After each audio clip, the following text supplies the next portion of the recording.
Hello fellow Ravens. Today we're going to be looking at the TI-84 once more, this time to look at some of the basic functions and how to pair those up with integrals and other higher calculus concepts in order to make faster results, especially on the AP exam. The first thing we're going to be looking at are some tools from the y equals and graphing screen. Let's say we take a simplistic function, y equals x squared. We graph this, but maybe the graph we're looking at, the function goes above or outside this graph, or maybe simply we just want to look at it on a larger scale, on a smaller scale. The main way you're going to be manipulating that is by using this zoom and window button. Let's say we start with the zoom feature. You've got z box, z decimal, z squared, z standard.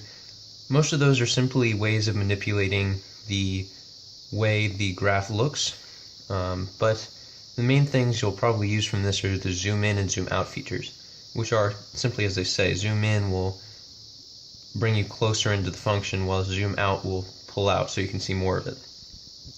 The problem with these is, if I show you real quickly, it doesn't look that different. It's a very small change. So you have to continually be pressing this and making minute changes. What I find is a lot easier is simply to use this window button, which is just to the left. When we access the window feature, we have an x min, x max, a y min, and a y max. And these are the exact changes, so you can basically manipulate this. Let's say I want to make this graph much, much bigger. I can make this 100, and I can make these 100 as well. And what that does, it's basically zooming out a lot, because these are, it's like drawing a graph out. These are how many units you're looking at.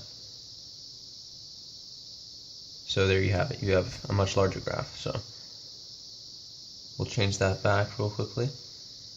The other important features you're going to be looking at from the graph screen are found with the calc button, which, as you can see, is blue here.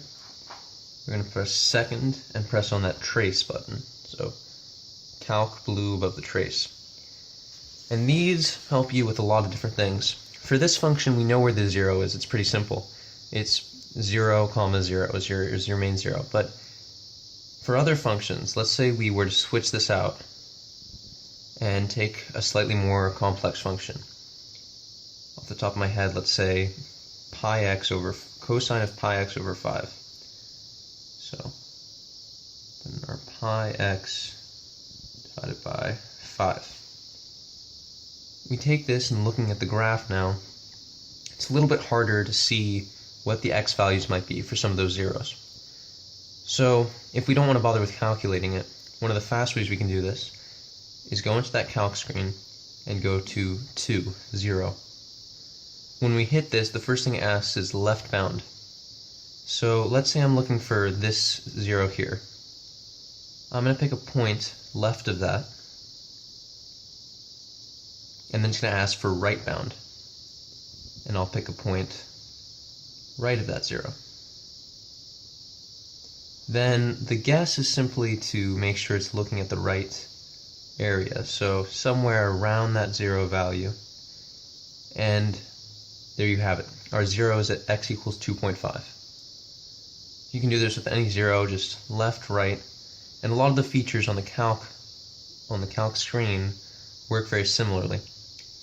Minimum, maximum, same idea, and the intersect is extremely useful for problems involving cross sections or revolutions, things where you need to look at two functions usually.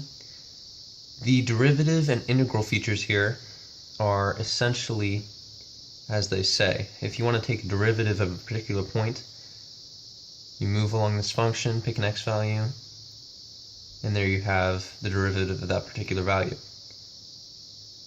With the integral feature,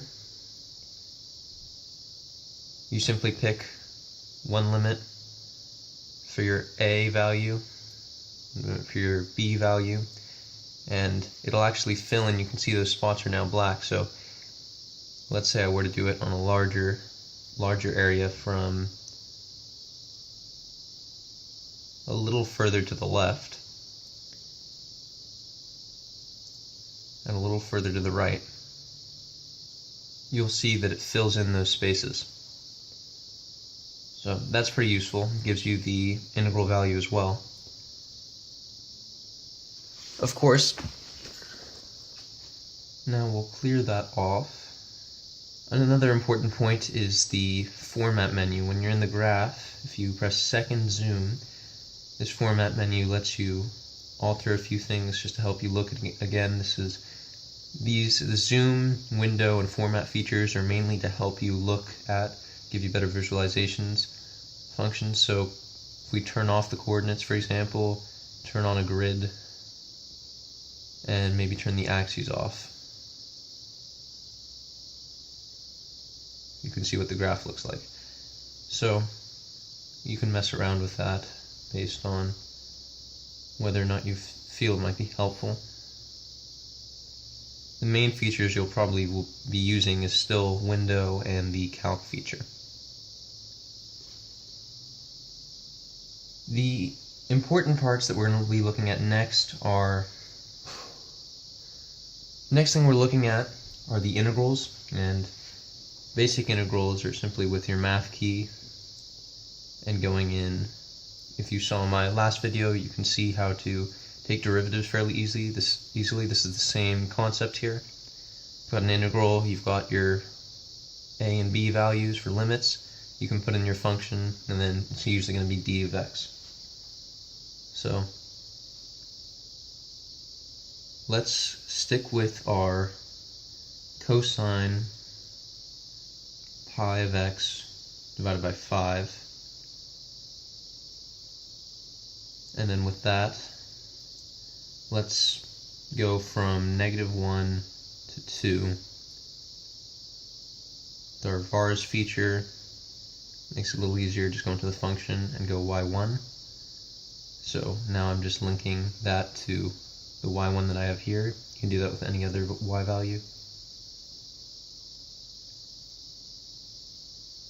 And we go with d of x. And there you have your integral value. One thing that might be useful is, so we're going to look at two example problems. The first one is an average value of a function, and the second is a revolution. So for this first one, we've got the function f of x equals 8x minus 3 plus 5e raised to the 2 minus x. And that's on the interval from 0 to 2. For average value problems, all you need to do is, we'll take our integral first, and they've given us 0 to 2. And since I put that in, I can simply use y1 to express that, and d of x. So this gets us this value, which then, since it's average, we're going to be dividing by b minus a. So I'm just going to multiply by 1 over b minus a. In this case, that's 1 over 2 minus 0, so 1/2. Multiply this by 0.5, and we get out our answer. And here you can see this website has the solution as well. This comes out to the same thing. If you have a TI-89, you might get this exact answer. The second example problem now with the revolutions, we've got 7 minus x squared as our value. We've put that in as our y1. And we've got the bounds -2 and 2. So if we start by thinking about the area of what that would be, you've got pi r squared. And in this case, the 7 minus x squared is your changing radius. So our area is pi times the quantity of 7 minus x squared squared. From there, if we want to take the volume, all we have to do is take our pi and multiply that by the integral from -2 to 2 of our y1 squared.